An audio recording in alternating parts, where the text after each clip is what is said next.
Yeah.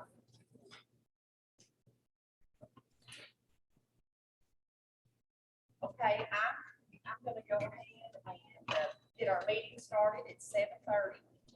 We are being live streamed, just to let everyone know. This is our Transportation and Safety Committee. It's August the 5th, 7:30, Grand County High School Cafe.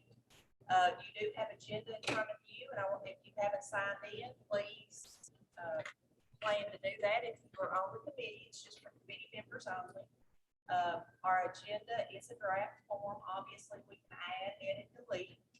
Our committee norms, we want to start at 7:30, end at 8:30 to be respectful to everyone's time.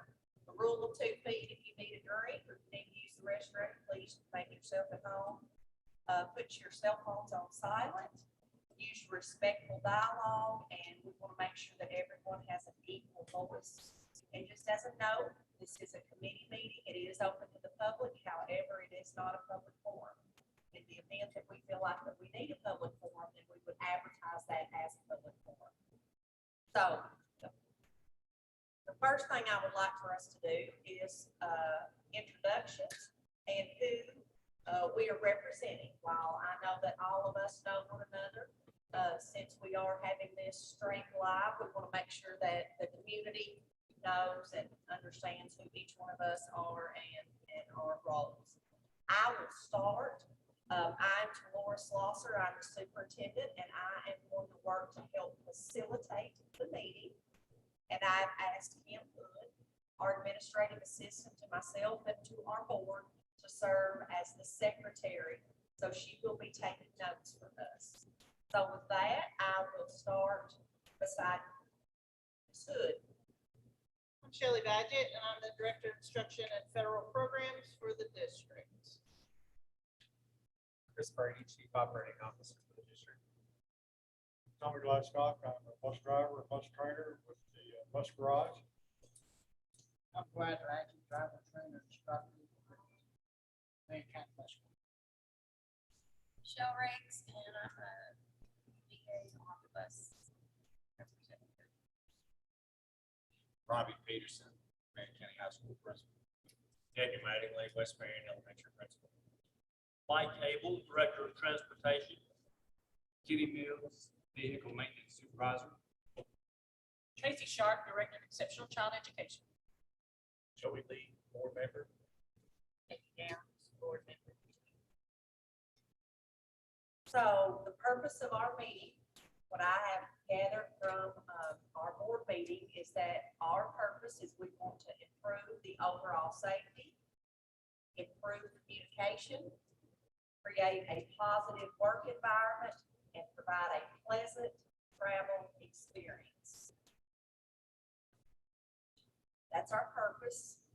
And before we go any further, I think it would be good for our committee to go ahead and either take nominations for a chair and a vice chair, or we could even volunteer. Again, I'm just going to act as the facilitator, but I think it's a good idea since we have a committee, and this is going to be some important work that we do. Is there anyone that would like to volunteer to chair? I'm Peggy Down, and I would be glad to volunteer to chair this if you wish to have me. Is there anyone else that would like to volunteer, or is there anyone that would like to make a nomination? I'll nominate Ms. Downs.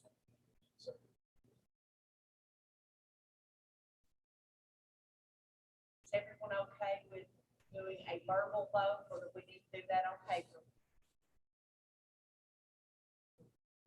Okay, all in favor, raise your right hand. Aye. Any opposed? Okay. Next, I would like to ask, is there anyone that would like to volunteer to be a vice chair of the committee?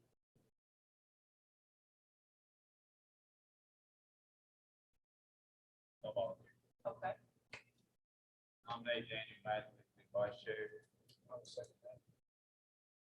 all in favor? Any opposed?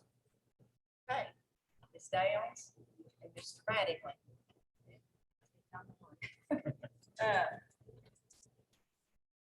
We pulled this together to help make conversations a lot more pleasant and easier for everybody to get together and talk about what is needed in order to help transportation.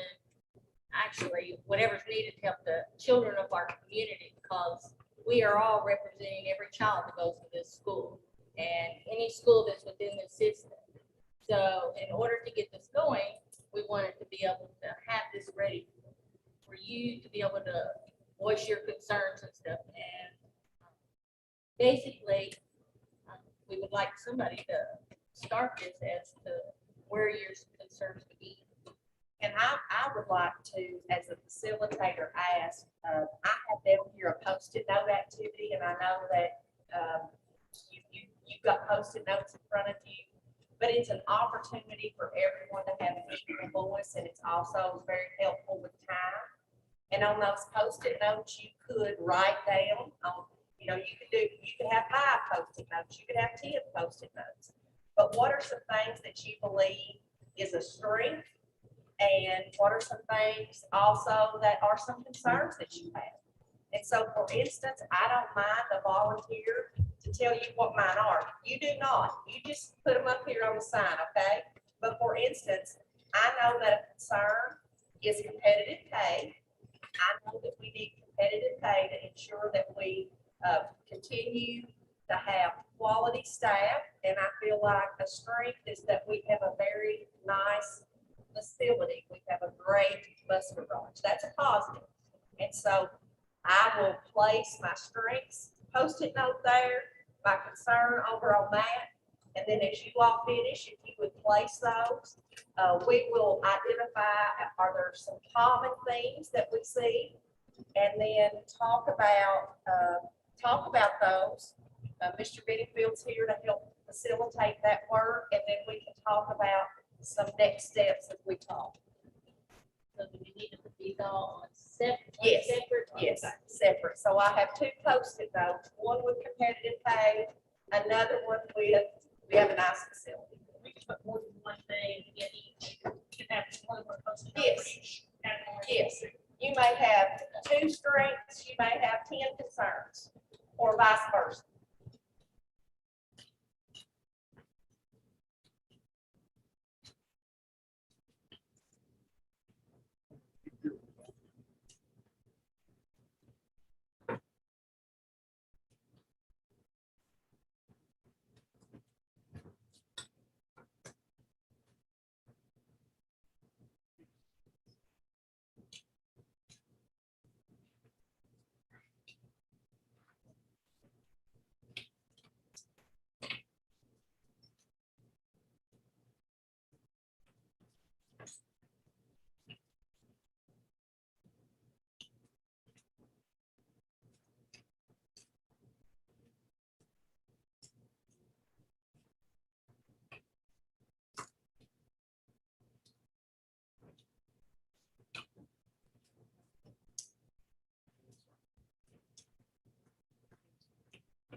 We combined.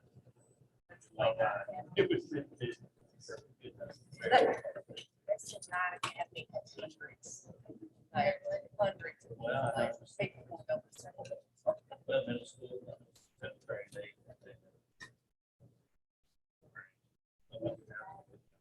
some of their kids, like third or third year, they gotta follow up. That kind of stuff. A lot of cars. Yeah, that kind of- marks up.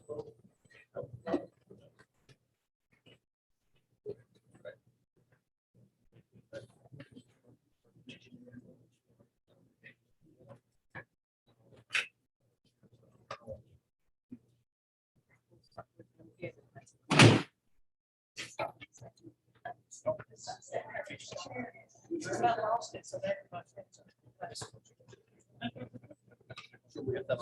That's all right, I'm glad. Oh, Lord, yes, I am. Back to That's watch great. it. Back to watch Yeah, it. because it's right there. Maybe I wasn't so hard. It was more gentle. They are not as, That's all right. Well, it just was forced to play.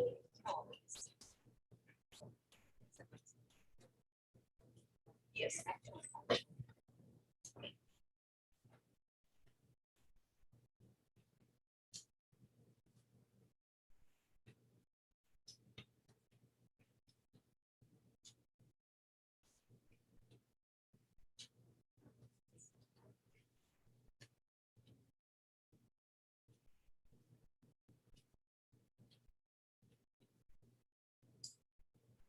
For some of you who don't know, you put them in different categories. That way we can better see where everything's going, and what the flow might go.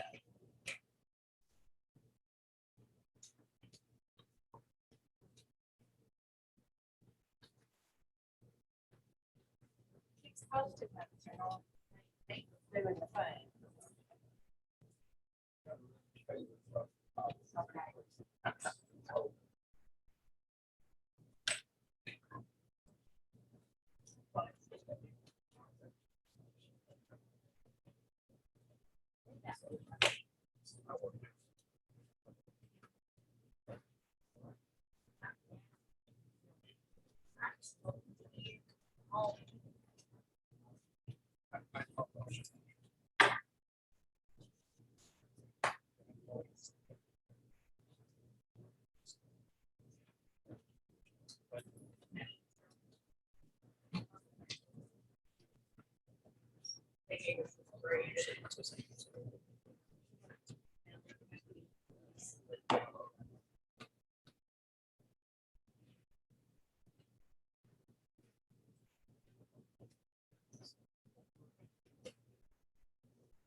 So.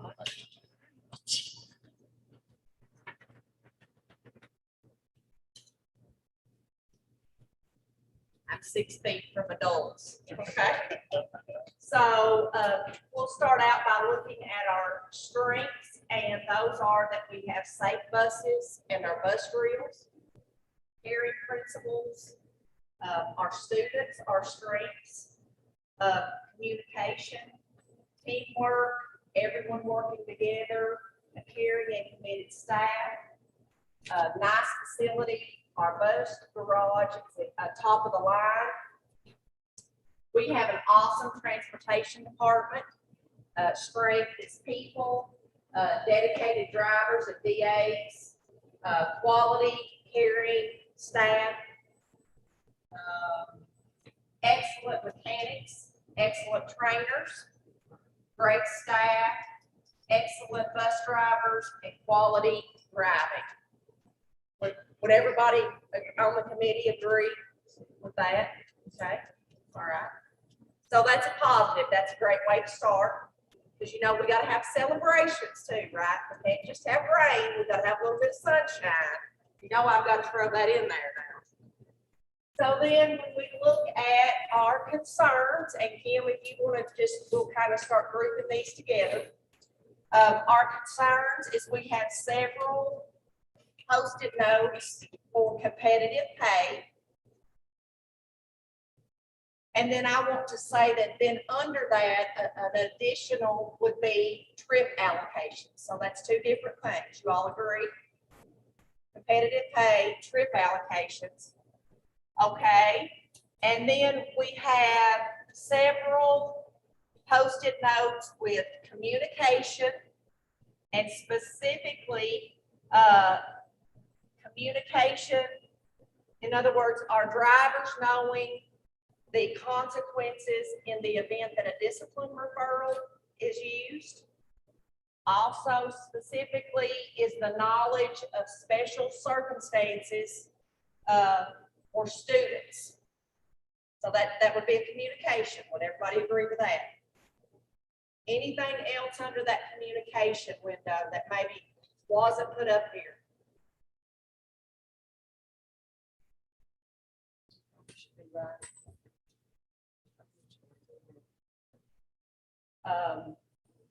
Consistent expectations of each route. I think we heard that at our board meeting, that there's different expectations on different buses. There's also an issue of masks on the buses this year. I know that that's an issue that we may run into. This should be something we can fix. A need for all buttons on radios. A need for all buttons on radios. 911 button. That's what that is. I'm sorry if you read it. It's 911 button. Okay, a need for a 911 button. Okay, I thought it said all. I'm sorry. That's fine. That's totally fine. Okay. The CDL process is a concern.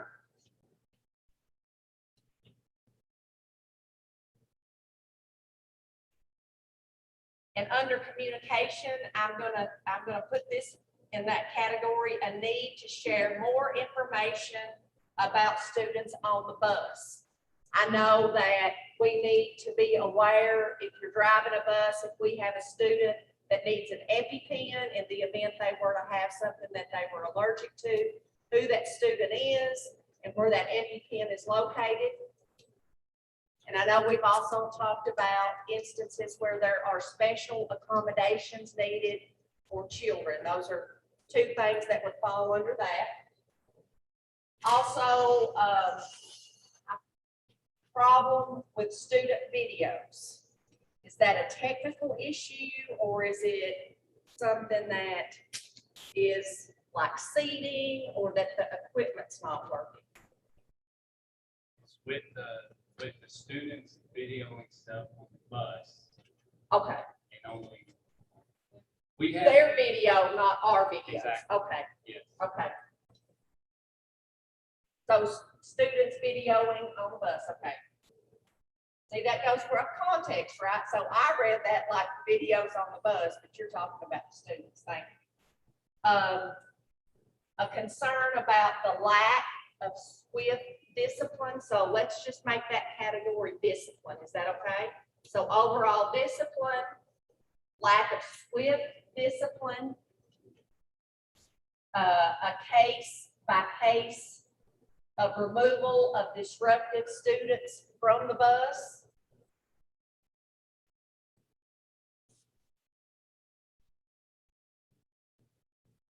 Parent support of behavior on the bus.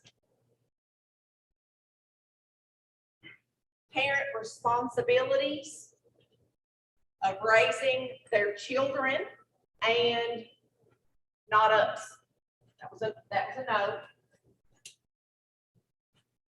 And then there is a question, not sure why KRS is interpreted differently based on individual needs.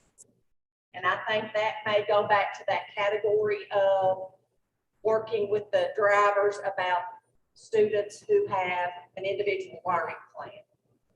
But if there's, we can talk about that more if we need to.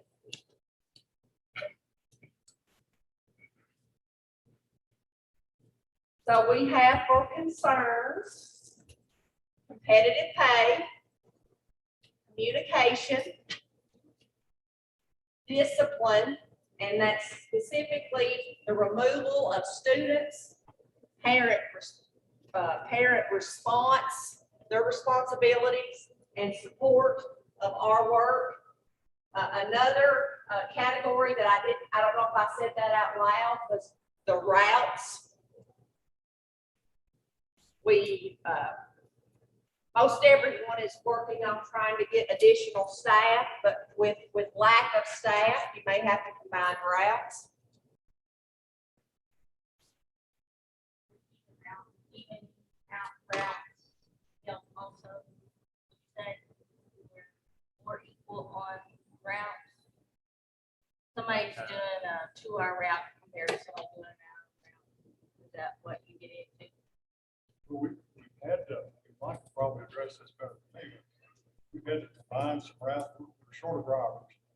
So we've had to make some adjustments, and it's going to be unequal. That's the way it's always been. We try to accommodate drivers as much as we can. We always have. We try to place drivers in as close to their home as possible. Sometimes it doesn't work. Try to keep our buses from being overcrowded. Of course, demographics change. One route that it's crowded this year, 2 years from now, maybe half full.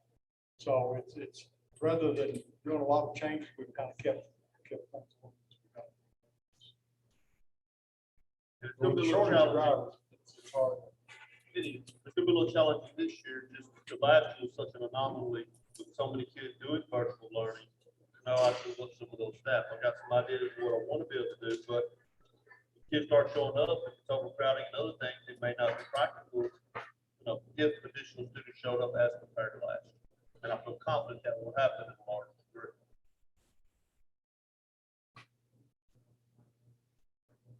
Well, we can do this a couple different ways if we want to start talking about next steps.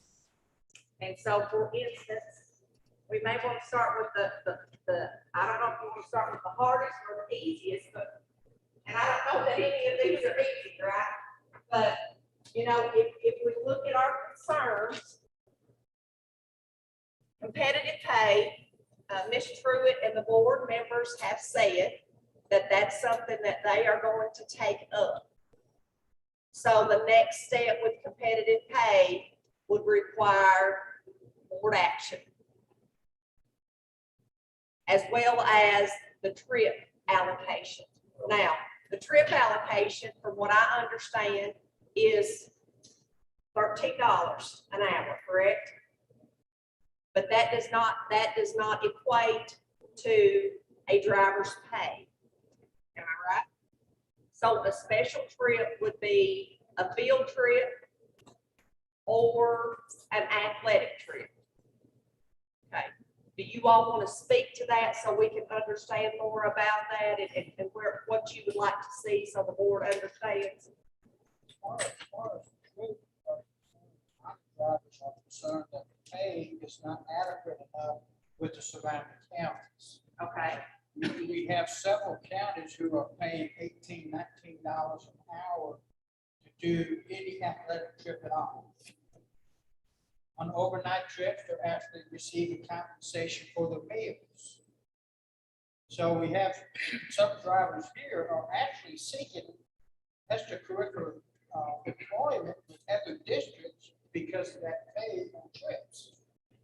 And so that becomes a concern as to actually why we don't have enough drivers, other than just that. In addition to the route itself, I'm going to use Taylor County. okay, I'm a 33-year veteran. When I left Taylor County 6 years ago, I was making $23 an hour. Right. I'm barely making 17. Right. There's a big difference there. A lot of drivers are moving on because of that.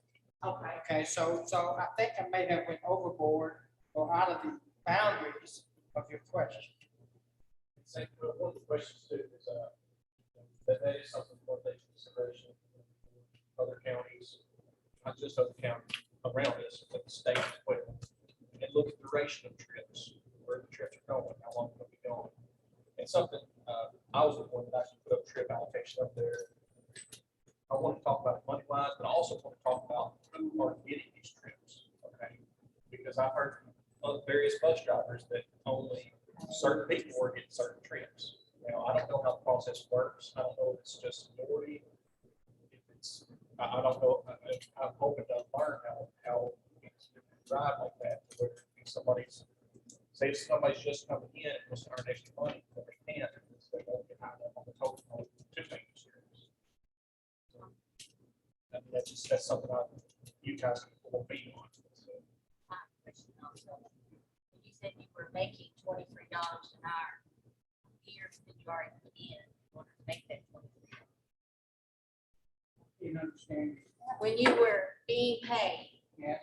the $23 an hour, how many years did you have to put in order to be making that $23 an hour pay in paper bill?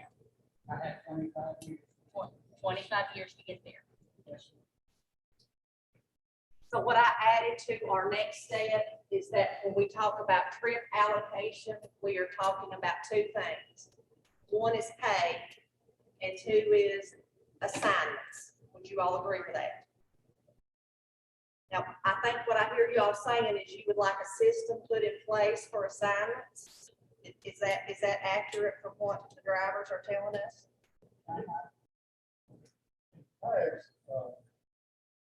The trips were allocated, I think kind of out of convenience. I don't know how to put this correctly, but if a person was offered a trip and they didn't take it, turn it back in or whatever, they just kind of got put to the side. And the trips ended up going to the people that were consistently doing it. And it was overloading some, and I understand that was not the ideal way would be doing it like a trucking company does a dispatch board. You know, first in, last out, you know, this kind of just going down the line, but that takes a lot of time. And in the office over there, the secretary is pretty loaded up with what she has to do. So the trips in the past were kind of given, if somebody is dependable and somebody can do them, they will give them a group of trips and they can handle it, not have to worry about it. Not have to worry about coming up the last minute and, you know, I've got to do something else, so I'm going to turn this trip in. Then they have to scramble around and find another driver. So that's the reasoning behind the way all that got started. Now, is it fair? No, not really. But I can see how, that's just kind of a little explanation on how it's done. Okay, and then the pay, what I heard you say, Brad, is that, and in Taylor County, as your example, that's your context you're taking, is that you were still used to, you had the same pay rate as in athletics as you did on your route. Is that correct? I'm sorry.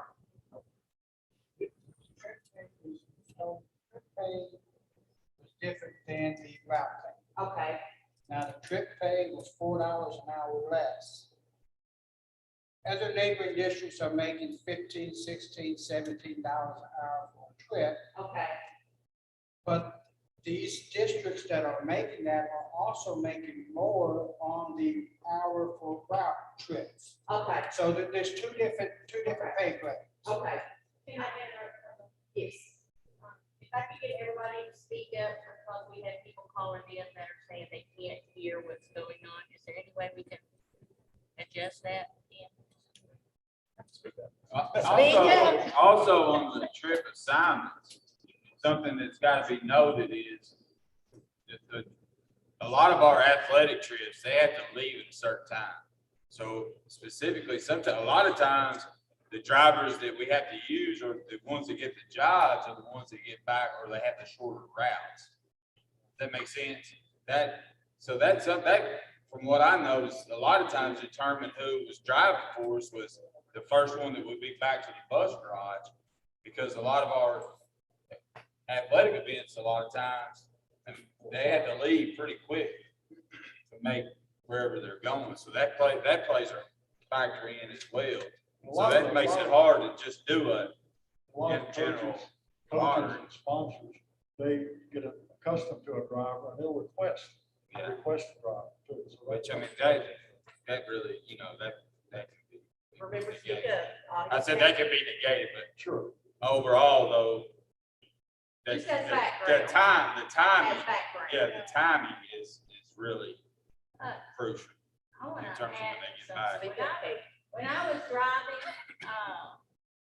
back then, I won't say how long, but we had on there, on our trip tickets, we knew how much you were making, how long we were gonna be gone. I mean, you knew your pay.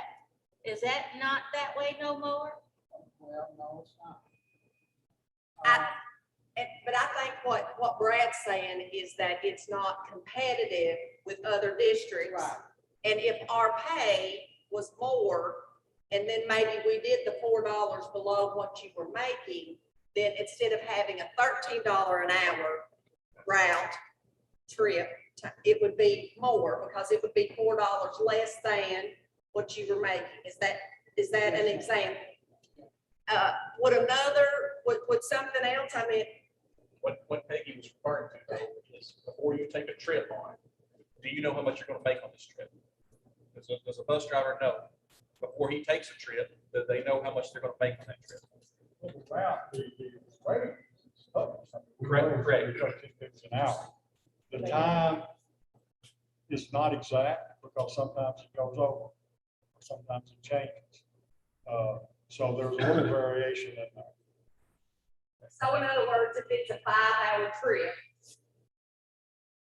Yeah, if the time you leave, the time you get back is on the sheet, there's 5 hours, that's a 5-hour trip. But you may have run into some problems or the overtimes or whatever, then it stretches out longer and you've got to change it. So as far as knowing exactly what that trip will pay down to the penny, you won't. You know what the rate is, but you won't know what. So when we're looking at recruiting and retaining people, for new bus drivers to come in, and that bus driver wants to try to get a trip, what would that bus driver have to do? You have to see there and put in, so they always want to do trips. Okay, then it starts the process. And then from there, what happens as far as, Then that's up to. so just one person will pick and choose? The secretary does the. And is there a rolling dial to where if this person puts in, at some point they will get a trip? Okay. Sure, that's the intention. And is it possible that people up higher could get multiple trips before that one person can get any trip? Usually what is happening, speak you up. have certain drivers assigned to certain schools. Some have been doing it for several years, where they're accustomed to the coaches. Like I said, they have been requested by the coaches. They have traditionally driven for that school. And there's advantages and disadvantages to that I see. One of the disadvantages being that a new person may not, it may be more difficult for them to get their foot in the door to get one of those trips. If if that's a system that needs to be changed, then Well, I that's don't something- like it for the people who've been doing it for a long time, but it would create more opportunity for our newer drivers and those people looking for those opportunities. Right, and that would be something that I would ask you to talk to the bus drivers to let them decide. Is that something that needs to be modified? Because I can sit here and say what I want, but it doesn't matter what I want. It matters what the bus drivers want, not just the top, but everybody. And as we're trying to recruit, retain, and get more bus drivers, so the bus driving routes are better, this could be an incentive. One of the things we do, we tell affected drivers, we tell them that there's opportunities for extra money, for trips and stuff like that. That's part of what we tell them. And it's especially the last couple of years, COVID and everything, the trips have dropped off. Secretary has a desk planner, and she keeps the trips on there. And I've seen times when they've had to write in the margins, trips that are going out to the, well, it's slowed down. So there again, that when the tool gets lower, it's hard to catch a fish. But yeah, there could be some more equity to it. But there's some things There's also another where we have a lot of parents, grandparents, their kids are these drivers want to drive and those field trips or those games or whatever. And that's understandable. But I think a lot of why this came up at this time was because for this summer, the drivers that drove the routes to bring the kids to summer school got paid trip pay. The drivers were actually driving planned out routes where they had to drive and go pick up these kids just like they would on their regular routes. And they got paid trip pay. And that That was nice that change today. We got the It was. clarification on that. Good deal. So that's fixed. So can you explain what happened there, and what it was, what it is now? I think where to start on this. Let me do it. There was a miscommunication in pay. And this summer, they were driving regular routes, and we paid the special trip pay when we should have paid the regular route pay. That was brought to my attention today, and I told Mr. Brady to fix it. That's fixed. That's one that's fixed. Okay, that's a positive. You wouldn't. But that's another example, though, of a problem that we have, which is communication. And so, sometimes we have things that are fixed or that are addressed. And then when you don't know, you think that it's still a problem. And so that's the whole purpose of part of this committee.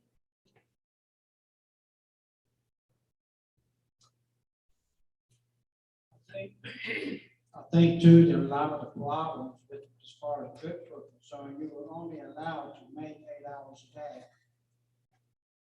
Most routes, the general route is 4 hours long. If you have an extracurricular trip, say to rural and back, you will exceed 4 hours just based on your driving time. So, on the general rule, on CDL rule, you only allowed 60 or maybe 70 hours a week. So just being confined to 8 hours a day really will pose a problem of saying, I'm not going to do it if I'm not going to get no more than 8 hours a day. If it stops at 4 hours after my 4 hours of route, I'm going to lose. And that also becomes a concern for many drivers who are doing trips. If that's where it stops off at, then it's really not worth my time. Can Mr. Brady talk about the hours, please? About the hours. How that works, 8 hours. So generally speaking, with hours, anytime you go over 40 hours in the time and a half on a typical position. So, Yes. yeah. That's just based on the wage and hour law.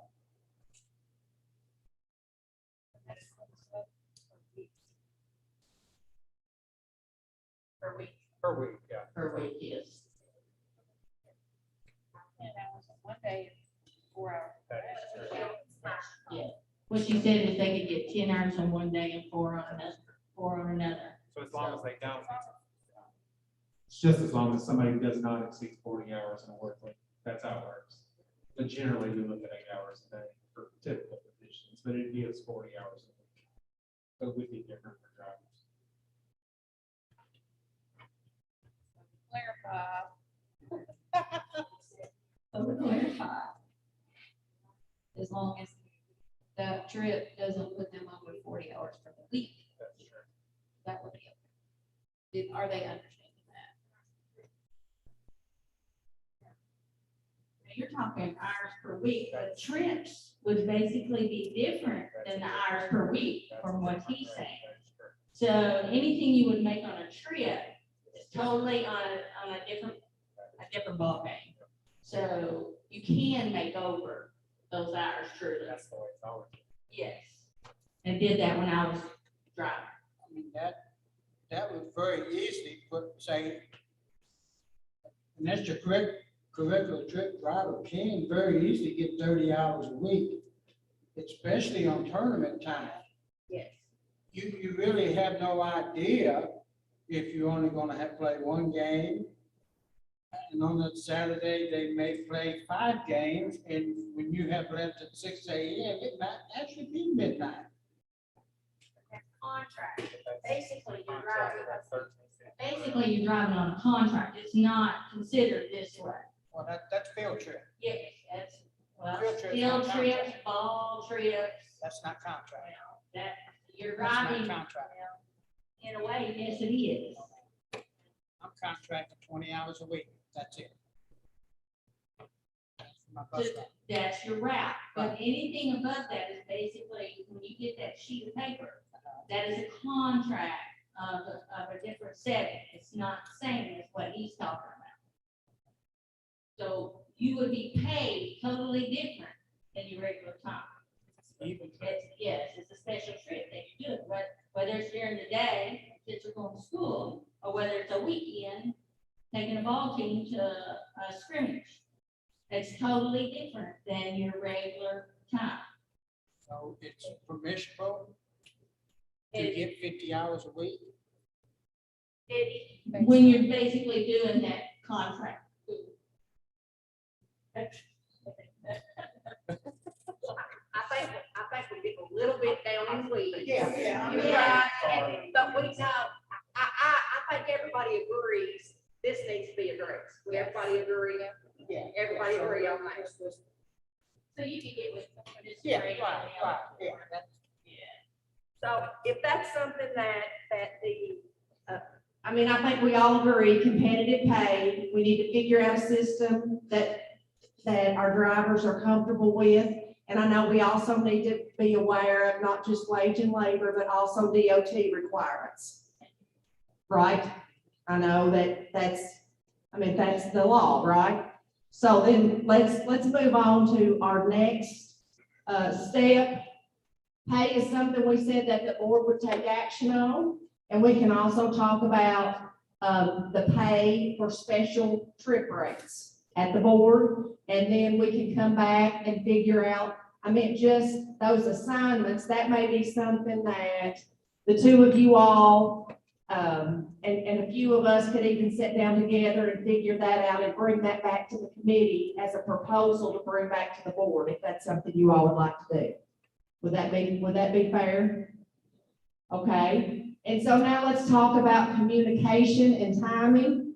From what I'm reading over here, we have, basically, I hear that the drivers and the driver's assistant, in the event that a child is disciplined or there's a need for a consequence, you would like to, know that before you get back on the bus. So in other words, if something happens that morning, you would like to know that afternoon before the child gets on the bus or doesn't get on the bus. And then we need to figure out what happens if a child receives a write-up that evening, and they're not at school, but yet they're gonna get back on the bus the following morning, correct? Because that's a tough one. And so that's something we need to figure out. And then, how are we going to deliver and ensure that all of our bus drivers have a copy of an individual educational learning plan and how that directly impacts transportation? Also, any emergency medical needs. Does that cover what you all are hearing and seeing? That's what we've heard. There was, I'll have to say,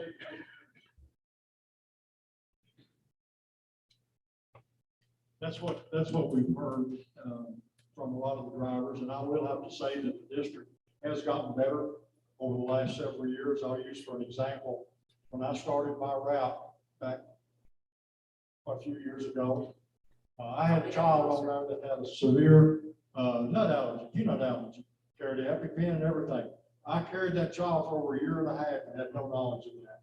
And when I found out about it, I got upset. I mean, you think about all the what ifs. So, but they have gotten better about that. I will have to say that. But I think that the drivers are concerned if there is a problem with one of the children that they haul, basically no matter what it is, if it can affect the operation of that bus, the safety of that bus, the safety of the other kids, then they should be aware of it. And that's a concern.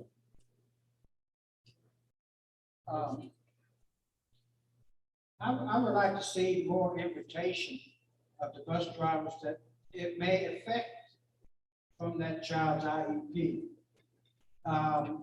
One way to ease that communication or loss of communication is the invitation to a meeting. To the ARC meetings, Right. To I the mean, ARC meetings, because I know we've. right, the ARC meetings and involve the DAs as well. Because you got the 504, but see, bus drivers still have an invested interest. DAs have an invested interest. That's a great suggestion. And so, we, I don't say all of us, but many of us feel alienated in the fact that maybe we're not as vital to that child's IEP for transportation needs. I mean, we want to, drivers want to do, and DAs want to do the best that we can, but when we're limited on information, sometimes the write-ups are due to lack of information.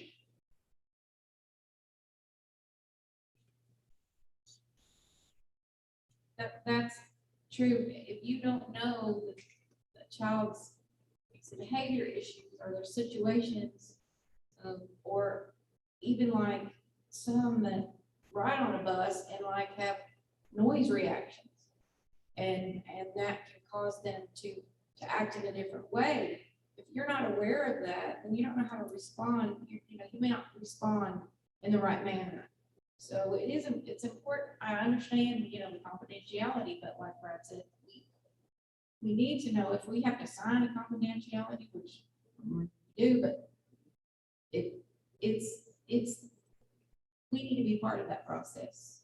And even if it's just somebody representing and letting people understand, and we don't have to have names or yes, you do. Yes, you do. I mean, in situations with, I was going to talk about something on the discipline, on the discipline thing, we don't have to have, or the specifics of the discipline things, just, has this been addressed? That's the basic things, like, has this been addressed? I know with part of the 8-hour update training on Monday, Tyler Campbell came and spoke to the bus driver, did a fantastic job. I think helped with communication. He mentioned something about one pagers. It's an ECE one pager. So we started on it a couple of years ago, right before, sorry.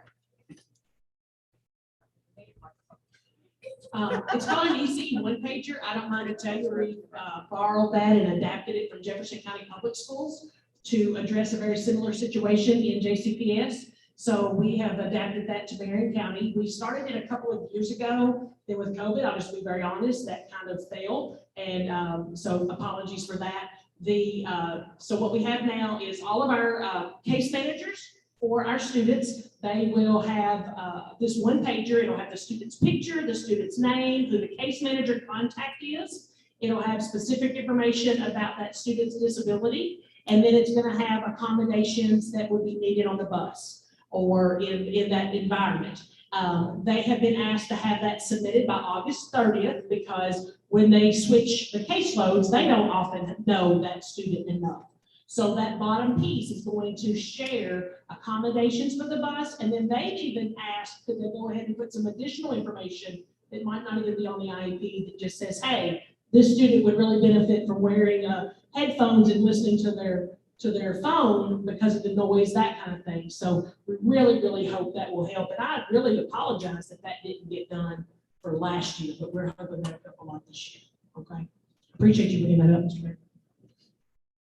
And also, and I'm assuming at the beginning of every year, you have a list of students that are going to be riding the bus, correct? So maybe for those students that aren't like that, but say need an EpiPen or are diabetic, say, maybe there could be a note under that child's name. I don't know how the categories, I haven't seen any paper, I don't know what you guys receive, but note, that way you guys are aware, because eating's not allowed on the bus. However, if there's a diabetic and they need a candy bar, that needs to happen, per se. So that could be some information maybe on our end that could be added to give to you guys.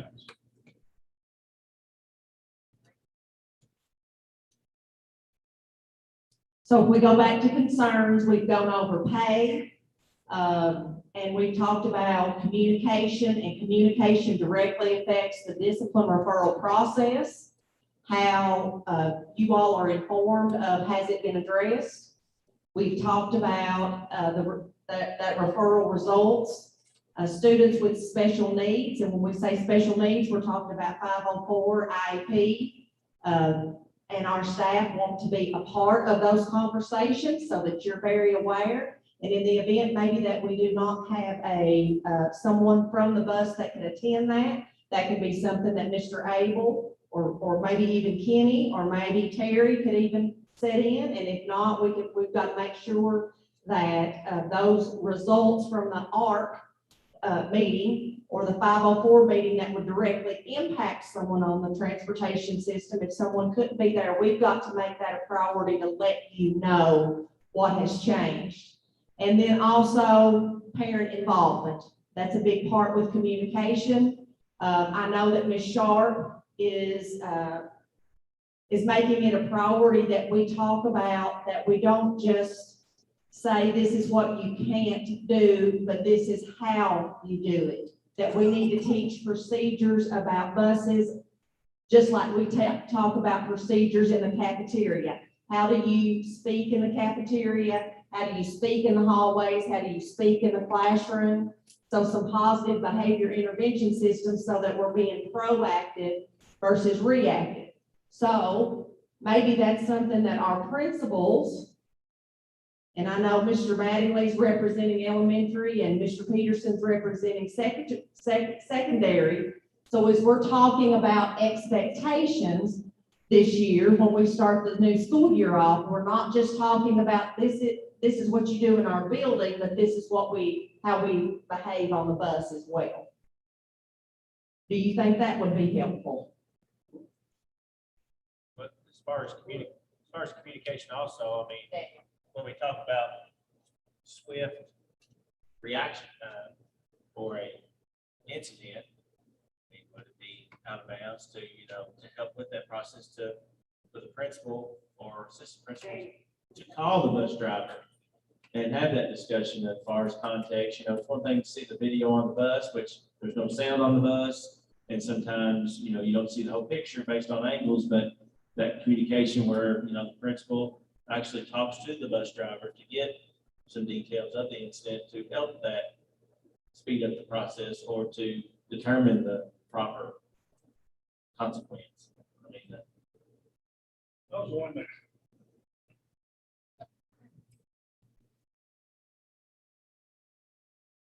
I was one to put that up there. There was concerns or frustrations, I guess, because drivers would write a student up, turn in a referral, and then maybe go a week or longer before there's any result or they hear of anything. In fact, they have to even inquire themselves to see. And in our training, and I think Ms. Sharp will go along with me, if you let an incident drag out and drag out and drag out, you lose an edge as far as your discipline goes. It's just like a puppy. If he pees in the floor today, you don't correct him a week from now. It's the same general principle. You know, if a kid messes up, you let him know, hey, you messed up, and this is what's going to happen because of that. So the sooner you can do that, and I know you guys are busy. It's just not the only thing you got on your plate. I understand that. But it would really help if we could get, yeah, Robbie just jerks me off the bus and then hands it right there. Right now, man. I'm joking.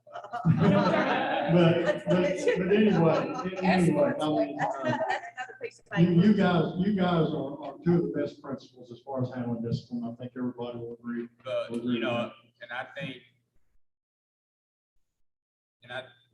you know, we do have tough jobs, but, you know, I've been an administrator in this district since 2010. You know, and one of the things that I relayed to Mr. Marion when I became principal was, that's one of the things you need to be doing. You know, that's one of the non-negotiables. You're out there every morning. I mean, the bus drivers see me out there every morning, and I'm sure he's doing the same thing in West Marion. And if you do have an issue, they motion for us right then. I mean, that's early in the morning, 7:30. You know, and I think as administrators, I think that's one of the key things to get to know who the bus drivers are. I think I've got a pretty good relationship with most of the bus drivers, and I think that helps as well, because there is a lot of communication, because that is one of the critical places. You know, kids have to be safe. And the students see that as well. Students see that. The students see your involvement in that. And even though it may be like, well, you know, there's Mr. Peterson, it might be that scary, but it in the end, that's somebody who's watching me. That's somebody who's caring about me. In a sense, it may not seem like caring about when they have to get escorted off the bus, but it is that they're seeing them, and that's important. And it sends a message. Yes. Well, you know, that's, like I said, job, you know, that's a problem. It should be a problem. So moving forward, maybe Mr. Mattingly, you guys can talk to the other principals and see, because I know that some have assistant principals and yada, yada, yada. Maybe we can see about a time frame. What would be a good time frame that we get these referrals back? Maybe we make something at lunchtime. That'd be something that you guys need to talk to with your principals to see what would be good and communicate back with them, so that we get something that's consistent.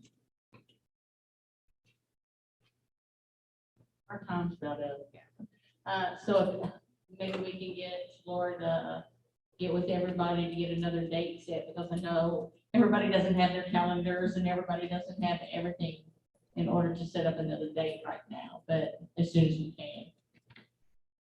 And again, I think we've made some progress. I mean, Rome wasn't built today, but we're going to do our best to build Rome. But I do think we've got some good next steps, and we've got a good start. We've got possible board action with our pay, which would translate into trip allocation pay, how to create an assignment for that, and that's something we can do in a small group. For communication, Mr. Mattingly and Mr. Peterson can have conversations with the other principals about how that's going to work and how that discipline referral process, well, you all will get the feedback that you need, and also about how we are going to talk to our children about what is the best way to have a pleasant trip on the bus. You know, when we say we want them to have a pleasant trip, well, you are a big part of ensuring that you have a pleasant trip. And Then I think Ms. Sharp is here representing our students that have some special needs. We can get that one pager to you all. And I'm gonna go ahead and talk to staff about inviting them to the art meetings, because we worked together on that in the past, Mr. Lackey and I did. Okay, And some did come, so we'll go back, we'll be sure to invite them. we'll go back and make sure that our transportation staff, someone on that bus is actually invited to those meetings. And so that's something that we can do right away. And also making sure that we get parents involved in those meetings as well. That gives the transportation staff an opportunity to meet those parents face to face. And you can voice your concerns to the families. And then they also can do what Michelle talked about, is they can understand that we care about this student and we want them to have a pleasant trip. And then I think what we want to make sure of is just creating a good communication plan, like what's that going to look like? And the last thing we'll do is I will get with you all. I will either send an email or we'll find a way to talk about the next time we get together, and each of our small groups can report back on what we've done and progress that's been made, what's working, what's not working, something else that could have come up. I think we're all going to agree that the masks on the bus are going to be a challenge. They were a challenge last year. But I know that we are all very committed that we want our kids to go in person. And if wearing a mask means that keeps them safe and we get to go in person, and I only have 10 NTI days, we do not have unlimited, and I think our communities want to go to school and not do virtual, then we've all got, that's just something that we've all got to work on together. So with that being said, I think we've stayed within our norms. And we're going to be ending at a proper time, and we appreciate you all coming out so late. Mr. Mattingly had open house today, and we wanted to accommodate him. So it's all his fault. We don't have to be this late next time. I have to bring everybody down. Make sure that everyone's signed in, and as far our board will be meeting next week. We'll make sure that as many of these things that we can get worked out before that first day of school, we're going to try to do that. And hopefully we can get together here just in the next couple of weeks if that works for everyone. Does that sound okay? Do I have a motion to adjourn our committee meeting? Tracy Sharp is a first. Anybody want to be a second? Ms. Downs seconds. All in favor? Aye. All right, thank you all and be safe.